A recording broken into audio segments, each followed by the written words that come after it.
What's going on, everybody? Welcome to a special Tuesday show instead of our normal Monday. Figured only one game yesterday. You don't want to hear us talk about one game, so now we got three.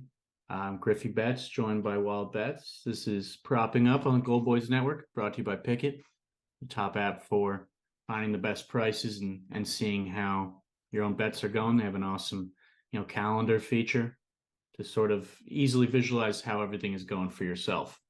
Links right to your sports book. So thanks to Pickett, and highly recommend you hop on there.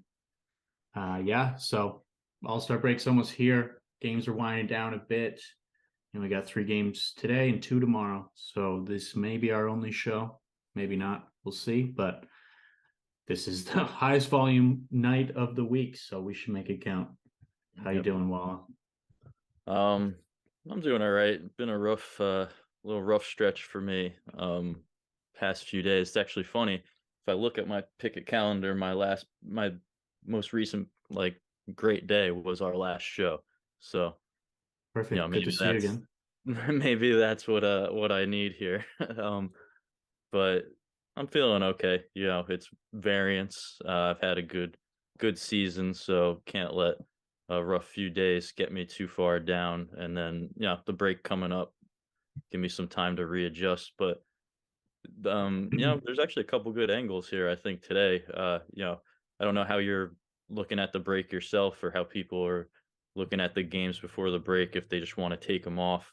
I've had some unlucky plays recently, but the other guys around the person I bet on were still shooting. So I think, just the variance. I'm still looking at these games as, approachable targets based on the data. Yeah, I wonder, there's only a couple of games, and All-Star break basically signifies the midway point here. Maybe for a couple of minutes we could, you've had a pretty solid year again on straights, just like the last couple of years. Myself, I'm not very happy with how the straights have done. It's really been the parlays that have kept me in the green, which is not how I would prefer my wins to come, because parlays are kind of a crapshoot. So I'm wondering, are you rethinking anything here at the midway point? Things have gone well. Just keep chugging along with how you've been doing it. Yeah, because the last time we had this conversation was that rough stretch everybody was having, um, saying, oh, maybe shots on goal isn't the way to go, and maybe we got to go under, looking at only unders, which again is fine. I'm talking about my strategy personally. I just stuck to it, and there was a rough patch, and then got through it and was hot for a while. I mean, uh, like you said, I've been doing pretty good on those, on the main, straight plays, or sometimes those two leggers in there. So they're not all straight plays, but just, not going too crazy. And yeah, I'm in a rough patch, but it's not the first one this season. It's not the first, I had plenty last season and ended pretty well. So just gonna keep sticking to it. It's just variance.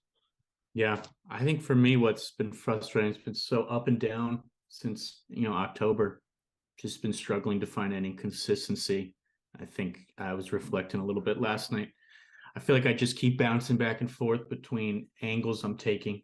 For a while I was preferring team totals over goals and points.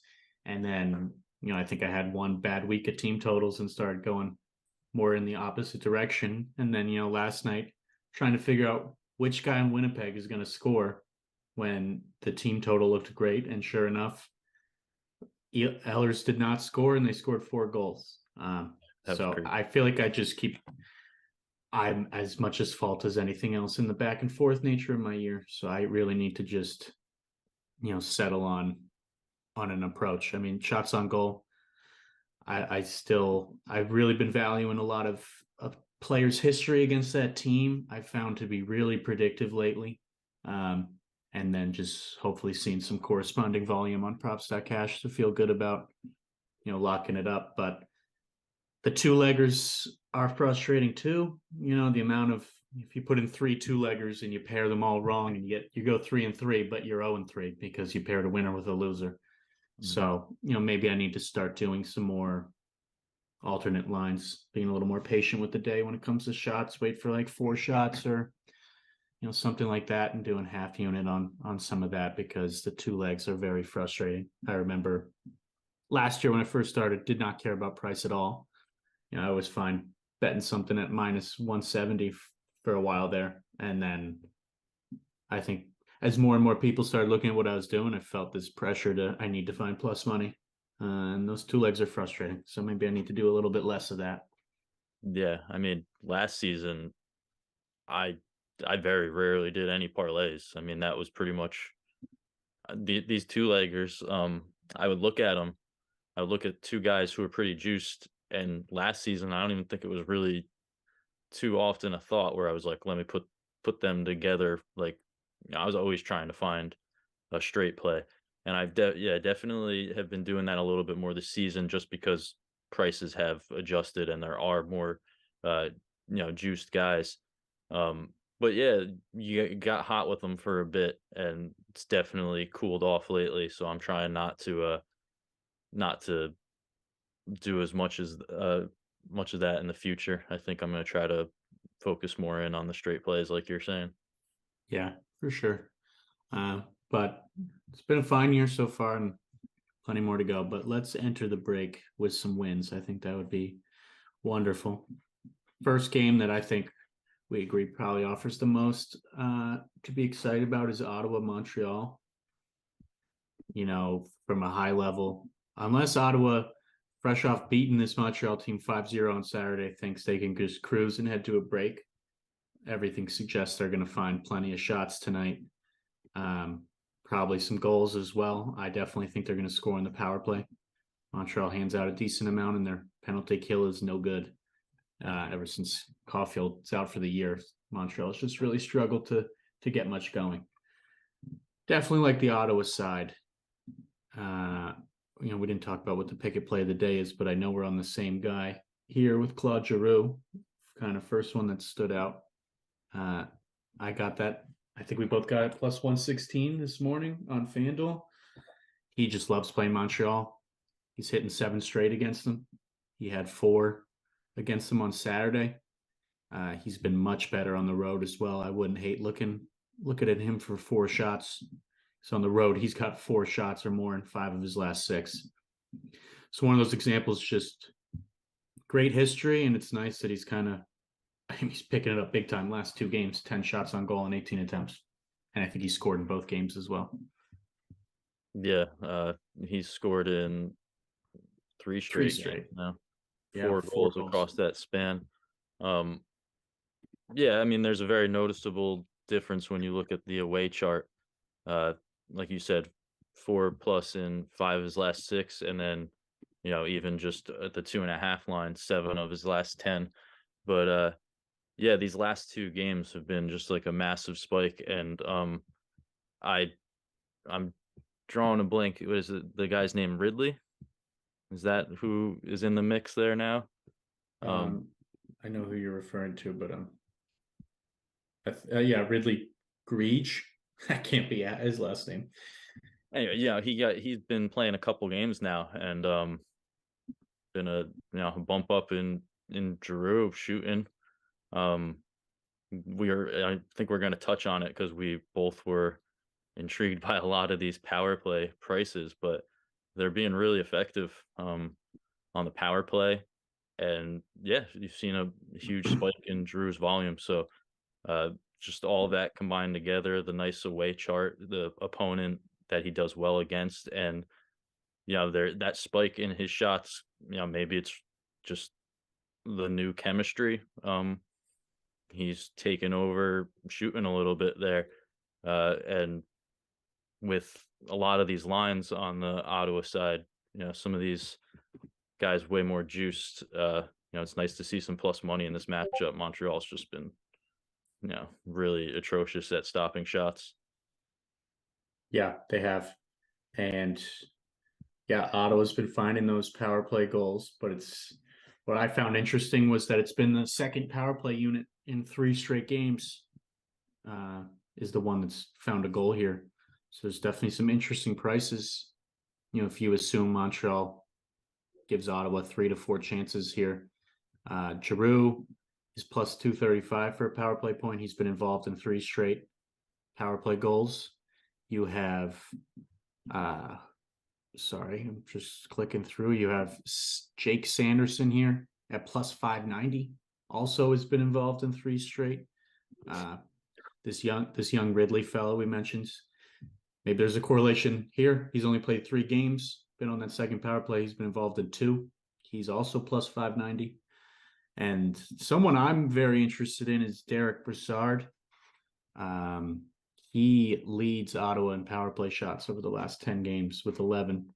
He has 1 power play point in his last 3, but he's got a goal in 2 straight, which would include the last game against Montreal. He's plus 390 to score, plus 490 for a power play point. So that's all really sticking out to me this morning. How successful the second unit has been, and they're going to get their chances. If you look at their minutes on ice, I mean, it's been a pretty even split there between the 2 lines. Yeah. Oh man, I was looking at Giroux when you were talking about all this, and I was like, plus 235. I've been liking those power play points, and for whatever it's worth, these when they're around that price, it seems that been doing pretty well on them. But and his overall season more productive on the power play, obviously. But yeah, these other, looking at Sanderson at plus 590, it's so tempting. It's just 3, not just because it's the 3 straight, but like you said, the power play time on ice, they're getting their chances out there, and it's just such a good target against Montreal. The bad penalty kill, letting up power play opportunities.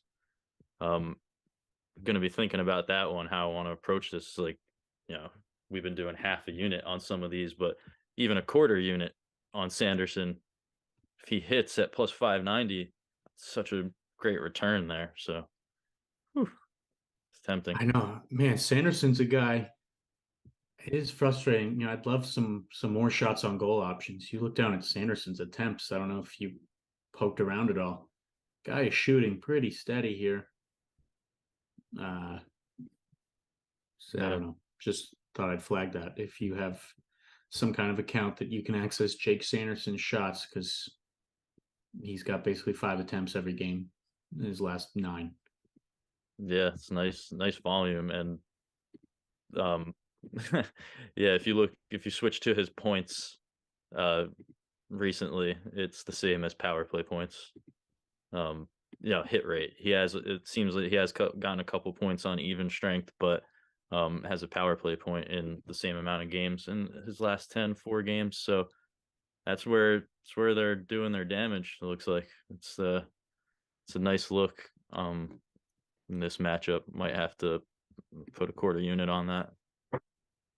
Yeah, I think I'm going to end up sprinkling on Brassard goal just because of how much he's shooting on the power play, and those chances I think are coming.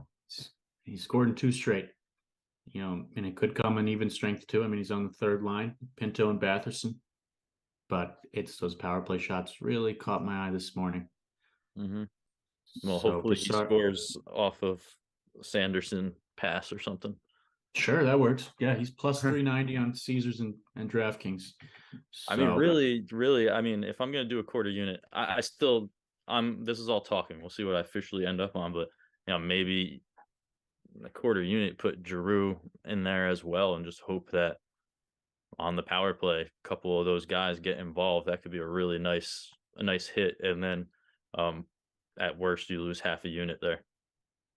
If you like the power play angle, I think that might be something I end up doing.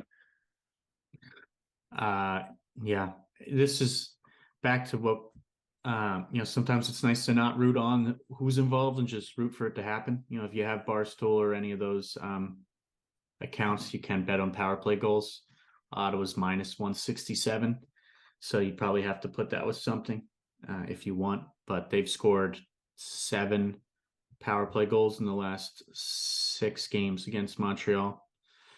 I mean, feel free to look at their team totals too. I mean, last 4 games against Montreal, 6 goals, 6 goals, 3 goals, 5 goals.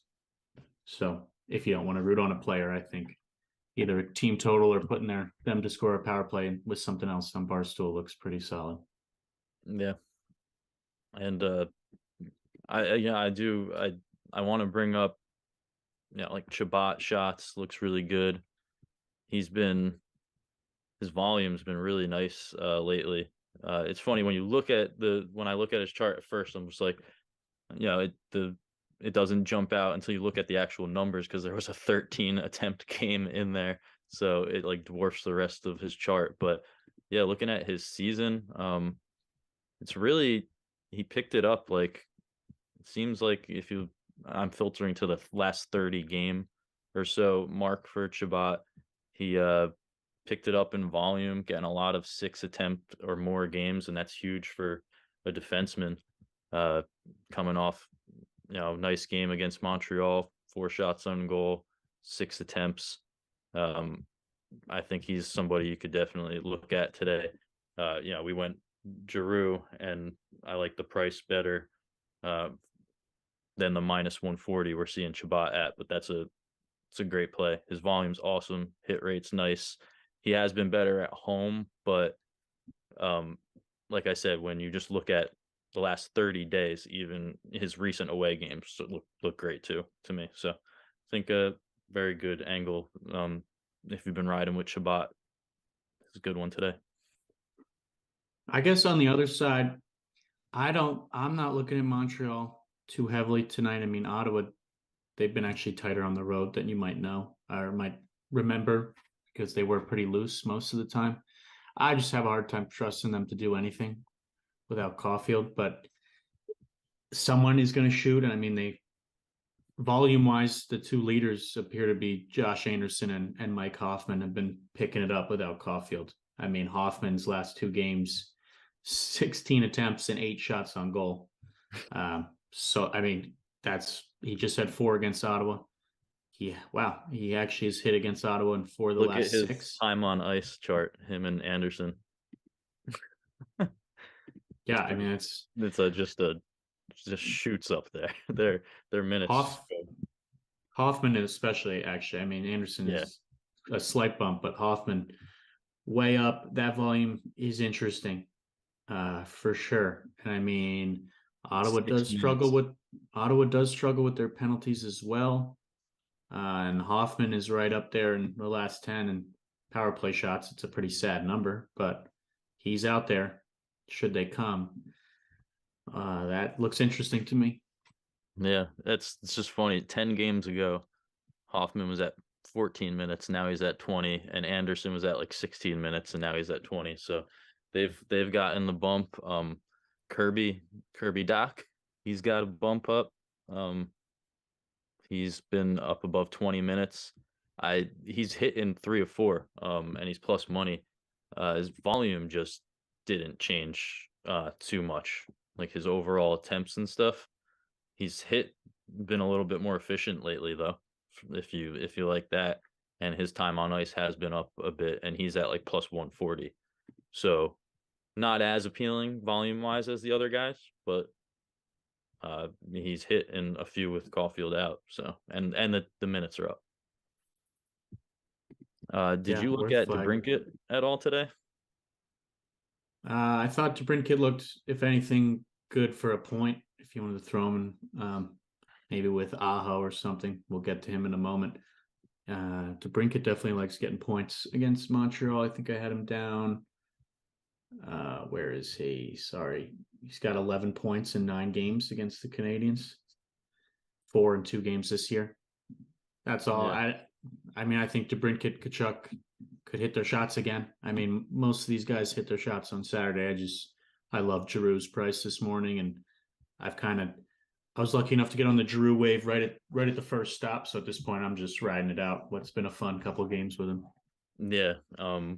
Yeah, you called it the day before. I think it was against Toronto.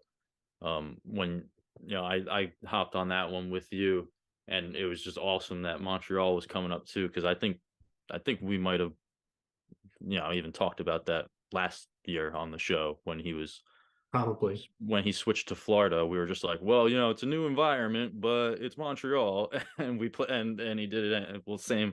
It's kind of the same thing this Yeah. season. It's like it's new environment, but it's Montreal. So, but his volume on the road, yeah.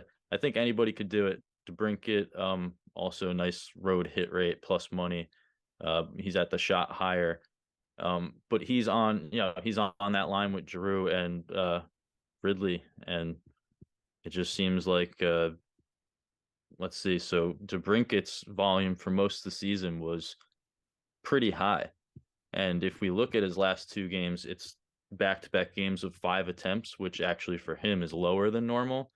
And then we see those Giroux attempts going skyrocketing. So I maybe it's just having that new guy centering the line. It's fine. He's finding Giroux a good amount. So that's why I'm leaning Giroux today. Yeah. All right. Why don't we go to Kings, Carolina? My first pass here, I was most interested in Carolina for goals first, but I think shots looks fine as well. Los Angeles pretty tight to shots on the road, and so with goals, but Carolina's offense at home has just been so good that I'm banking on that sort of offsetting anything Los Angeles can do to slow them down. And I think Carolina has scored. They've had some nice success recently against the Kings. What is it? They've scored 4 in 3 straight, 4 or more. So that's where my eye looked. I don't know about you. Yeah. I mean, first, I always look at shots on goal first. So my first thing was, seeing Jarvis, I think looked like a really good parlay piece today. I know you're using him. I think he looks good. He's got a great home hit rate, volumes better at home, and some nice history against the Kings. I think it was at -165, so that would be a parlay piece. That one, that one looked good to me. But yeah, as I looking a little bit more, whatever. Everybody has their own numbers, but for me, when I'm looking at shots, I get excited when I see over 30 or more. Then if it's like 32 or 33, that's when I'm like, all right, awesome. And seeing the Kings down at 28, yeah, it's a little bit tighter, but I think they were still around 3 goals allowed uh, uh, over on the road. And 3 is just, that to me, over 3 is like awesome. 3 is just all right, 3 goals. That's good to me for targeting when you have a team like Carolina, especially when so much of their production comes from, like Sebastian Aho, for example. He's been rolling with points. So if I can see Carolina getting 3 goals, then I like those main pieces to be involved. So I was looking at personally doing a same game parlay, point parlay with Aho and Teravainen. It was coming in at +145 on Bet 365. I'm going to put a half unit on that. I think they're very correlated.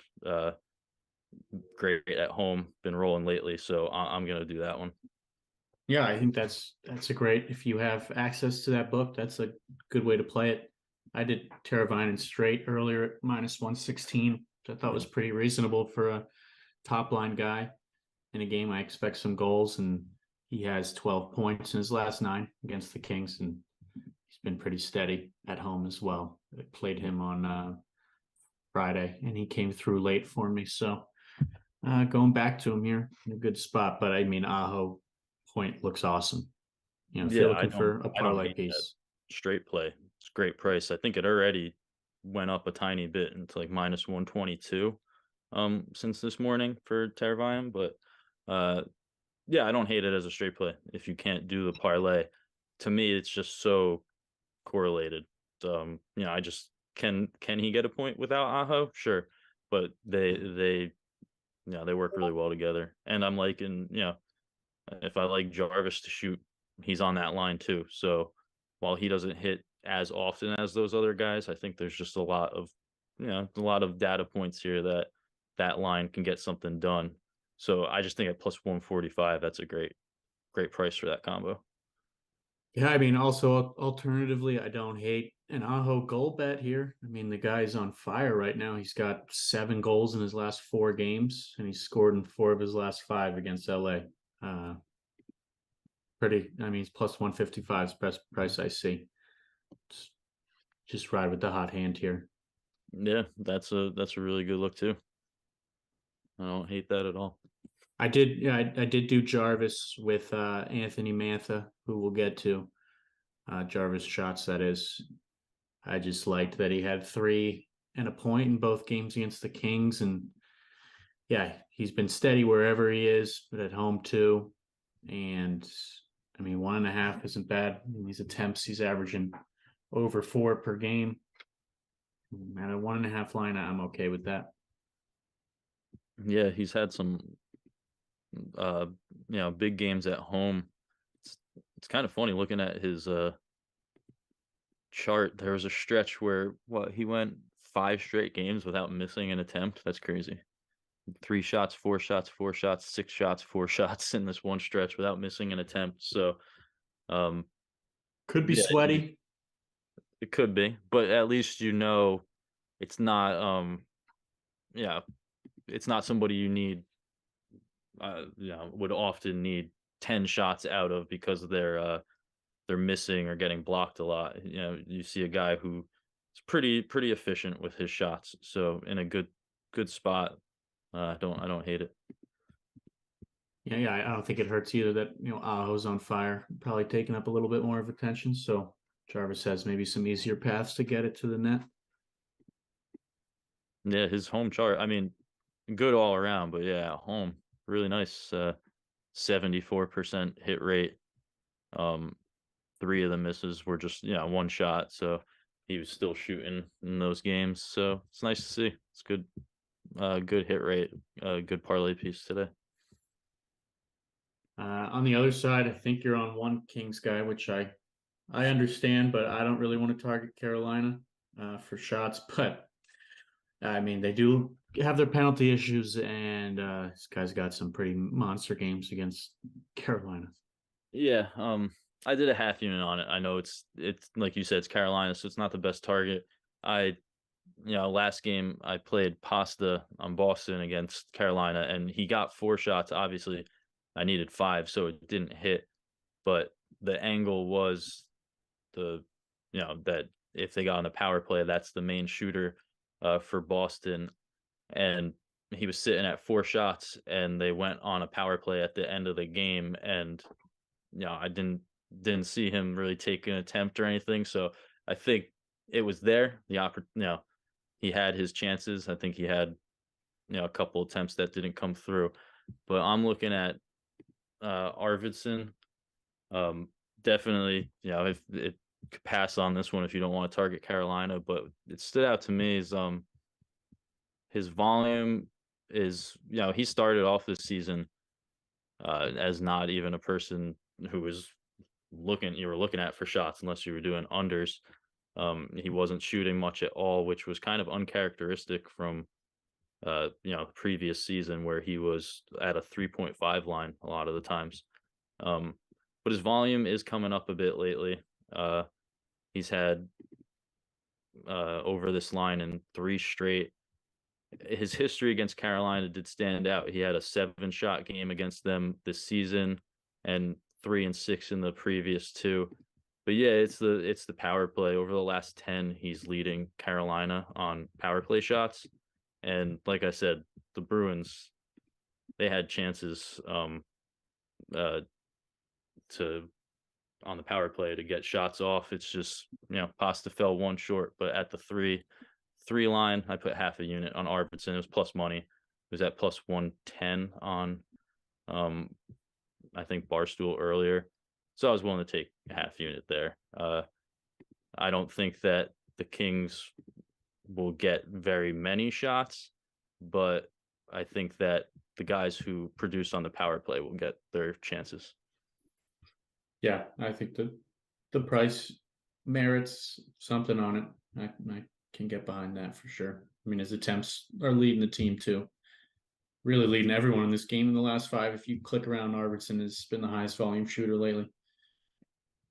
Yeah, and his So season's there's like a split, if you a massive split in his season where the volume picks up and he starts to become more consistent at the 2.5 line. Uh, but yeah, I only did half a unit on it. It's the due to the opponent. but I think we'll see some shots on the power play.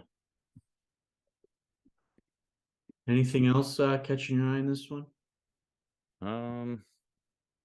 Not really. I think those were the main ones. Burns gets a lot of points against the Kings. That was Yes, he does. he was on the Sharks, so a familiar opponent. There's the rivalry over there. And he faced them once on Carolina and had 2 points. So he's at -128. He's got 4 points in his last 5 games. Decent price there for if he can take advantage of the familiar opponent. All right. I do want to flag some alts are coming out. I know we already talked about Ottawa, Montreal, but Drew's plus 235 for 4 shots, which is interesting to me. And Mike Hoffman, who I stumbled on, he's plus 265 to get 4 again, which is also interesting to me. Just thought I'd flag because that's what I'm staring at right now. Yeah. Yeah, that massive spike with Hoffman's minutes and attempts is pretty crazy. I mean, he's still at plus money for 3 shots. So I think I've been trying to keep it simple and not target teams and they don't let up a lot of shots, but that's such a crazy spike. And he just hit against them and has hit against them, even with Caulfield out there, that I don't know. I might need to do a half unit on Hoffman 3. I know we've already talked about that game, but that's where my head's at right now. yeah, it's still at plus money for 3. I don't hate that at all. It's just that's an impressive volume jump there. All right. Yeah. Anyway, only other game tonight, Washington, Columbus. There's no alts up for this game yet. I think this is sort of it just seems like Washington's going to find their shots and goals. So that's certainly where I began my search. I honestly didn't even look at anyone on Columbus here. Yeah, I think the only got a flag. I'm sure you've seen it floating around at some point, but Mantha against Columbus, he really likes to play the Blue Jackets. His shots line is 1.5, which he's hitting 7 straight against them and 10 of 11, but he has 3 against them and 5 straight and 9 of 11. So assuming we get alts, I'd be curious what his price for 3 is. He also has a point in 7 straight against them and 10 of 11, 13 total, 5 goals in his last 6. I bet that with Jarvis, and I bet his points straight, even though his attempts are not there at all recently. He's a little steadier on the road lately. This just is kind of like Kuznetsov last week. I think we were on the show. He looked really great against, I think it was the Penguins, but like blasting past his line, but he just wasn't shooting the last couple of games. So I got scared off and pretty sure he ended with 4 or 5 again. I've just been putting a lot of weight in that history against the team. And it's Columbus, so why not take a little shot here? Because I'm sure they're going to find their shots. Yeah, that was one that I was looking at too. It was at -135 this morning for the 2 shots. The only concern, like you said, was just that volume lately. Last few games dropped off. I think he had a couple 0-shot games in there. That gave me a little bit of pause, but he has a solid hit rate at this line for the most part, and the matchup is really good. I guess I know we were talking about it before the show, and it depends how you want to view it. I think there might be a couple players shuffling around on the lines. I would need to double check, but I think I saw it saying that the line was him, Kuz, and Milano today, whereas it had been with Shiri on his line. So maybe that volume bumps back up. I don't know. I'm gonna look at the lines there, but I think his point at plus money was kind of a little bit more interesting to me in this spot. Just because he has been more consistent on the road. And if you look at his recent road chart, it's actually it's pretty good looking for a plus money point prop against the Blue Jackets. I'm gonna double check all the lines and stuff and just make sure. But yeah, he stuck out to me today, Mantha. Yeah, that's really all I liked in this one. I am just poking around on FanDuel a little bit more. I don't know if people look at the performance parlays that often or the popular parlays, but sometimes there's interesting things in there. If you like OV shots, but are a little scared off at 4.5, they are offering OV and Line to each get 4 shots at plus 180. Line's had a couple down games, but he has had some big ones against Washington. He had 9 against them 3 weeks ago. And then OV against Columbus doesn't have the best success, but he did hit also 3 weeks ago, and he has 13 shots in his last 2 games. So not a bad combo there if you're looking for something, but not for me. Yeah, yeah, Mantha stuck out. I mean, the 2 shots at minus 135. Yeah, I think we we don't play 1.5 lines that often, but most of the time they're pretty juiced. So, um, yeah, definitely an interesting one today. Yeah, I don't really have anything else really to add for that one. I saw Ovi had a point in 6 of his last 7, but he's at a 1.5 line. And I went through all the other guys on Washington at least, and no one really was doing that much against Columbus. I think they'll find their goals, but I feel like I've been getting burned by the Capitals a lot lately. I feel like their numbers keep looking so good when I gather them, but then they lay an egg whenever I back them lately. I mean, I don't know. They haven't scored 3 or less in 4 straight. This certainly would be a nice time to kind of get right and head into the break. They've lost 3 of their last 4 games. So maybe they just take it to Columbus. It's their last game until February 11th, they might as well go in feeling sharp. Yeah, no, that's fair. I think you can kind of look at these last few games and try to make the angle however you want it to be.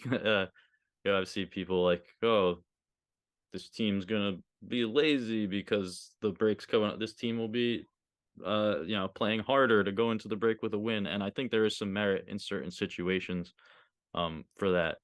But ultimately, seems like you can kind of shift that angle how you want it to be. But I think the numbers behind this matchup really, that jumps out a lot.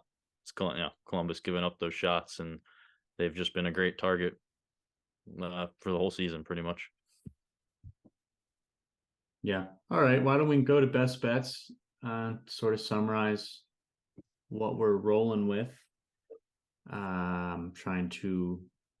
I do like the Jarvis Mantha combo and the 2 vote point, and I think I'm gonna have to put half unit on Hoffman shots. And that was a new one I didn't expect to be betting on when I got on here. Yeah, that same thing. I was looking around seeing who's getting who might be a good target, and yeah, when you brought that up, that's the clear biggest jump in terms of time on ice, volume, and everything. So that doesn't look awful. I mean, sure, I know you were saying Ottawa tightening up, but there's not really many people on Montreal who can get, even if it's 26 shots, who's going to shoot them? Probably those guys who've been stepping up recently. So yeah, I might jump on that one with you. I am gonna do, as I mentioned before, I'm gonna parlay Teravainen and Aho point for half a unit. I know you're playing the one straight, so if you can't parlay them, then you can just do that. I like the correlation there. I think if one of them gets the point, the other guy can be involved in it. So I'm gonna go with that. And I like really it. like those power play point angles. I think I'm Yeah, gonna end that's up true. putting a quarter unit on Drew and Sanderson. Uh there's a lot of value, and I'm not putting myself in too big of a hole if they don't step up. No, yeah, I like that too. I think I am gonna have to put something on Broussard goal on that unit too. So why don't they both get some assists for a Broussard power play goal? We all win. Uh, I don't know if you can parlay power play points on Bet 365, but that would be fun. Yeah. All right, pick a play of the day. I think it was the first one we pointed out. Claude Giroux, kind of one of those wake up, see the schedule, be like, oh yeah, we just did this 2 days ago. Let's do it again. So love his history against Montreal. I mean, his last couple of games, he's come alive and he's much steadier on the road. So getting his 3 shots at a reasonable price is awesome. And I, for one, I don't hate looking at him to get 4 at plus 235 either. And that's as high as FanDuel's willing to give us on him, unfortunately. But I think that's could be worth a bet as well. Yeah, I like it. I had all the reasons liking it, and then just yeah, as we were looking at it more, I think it's a lot to do with you know, putting that guy into that line there. Um, seems pretty correlated to me. Their power play. Uh, a couple of these guys 3 straight. Ridley and 2 straight or 2 of 3. And just he comes in and Giroux, man, it's like a just firing away out there. It's a lot of things coming together trend wise, and just you know that's a nice new little bump there that maybe they're not calculating in as much yet. And Montreal lets up the most to right wings if you needed one more little piece to put you over the edge. Yeah, that as well.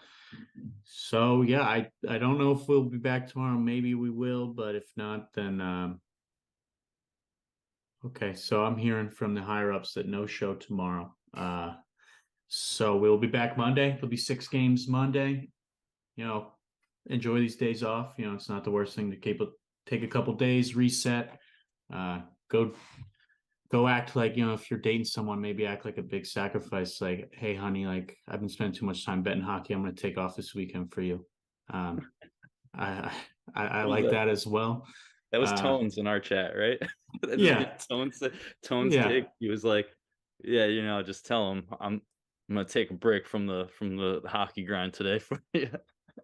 I know. Uh, I gotta go do my wedding tasting Saturday, so that all worked out beautifully by accident. So, yeah, I mean, wedding's more important than hockey. I can take today off; it's fine. So, yeah, enjoy the break, but let's head in there with some wins. So, good luck tonight. good luck, guys. See ya.